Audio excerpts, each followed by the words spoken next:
Hi, this is Jay Wilson again. This is the second in a series of videos about how to defeat John Boehner and elect a moderate Speaker of the House. Today's Tuesday, December 18th, and there are only 16 days left until the House holds elections for Speaker. There are rumors that Boehner and President Obama are closer on a deal on the fiscal cliff, but the excruciating process of getting there shows what the next 2 years will be like if John Boehner is re-elected on January 3rd. Many people don't realize that while the President and Vice President have already been re-elected, the Speaker of the House hasn't been, not yet. In my first video, I showed that Democrats could work with just 17 moderate Republicans to defeat John Boehner and elect a moderate Speaker of the House, who could work with President Obama to move the country forward. Today I'll take a closer look at how the Democrats can convince the moderate Republicans to work with them and to elect someone else Speaker of the House, and who exactly these moderates might be.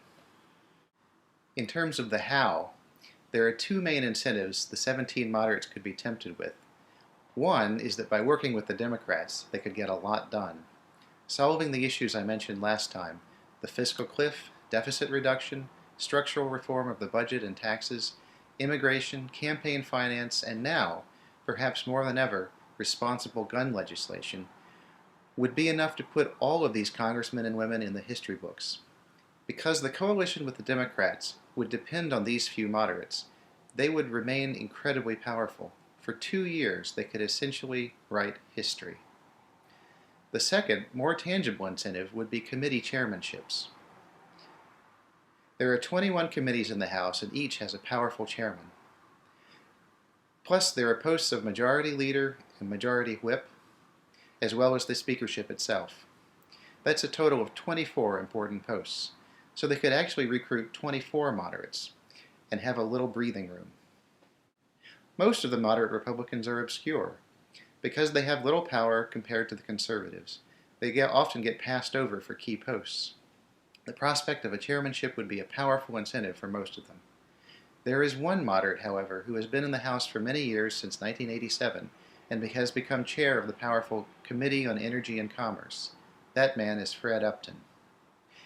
Upton would need to be offered a much higher position than a committee chairmanship, and I think he could be the ideal candidate for Speaker. Upton used to be quite the environmentalist, but he's had to move to the right over the years in order to stay in the good graces of his party. If Fred Upton were given the chance to be more independent of his party, he might once again take back a progressive stance on the environment and other issues.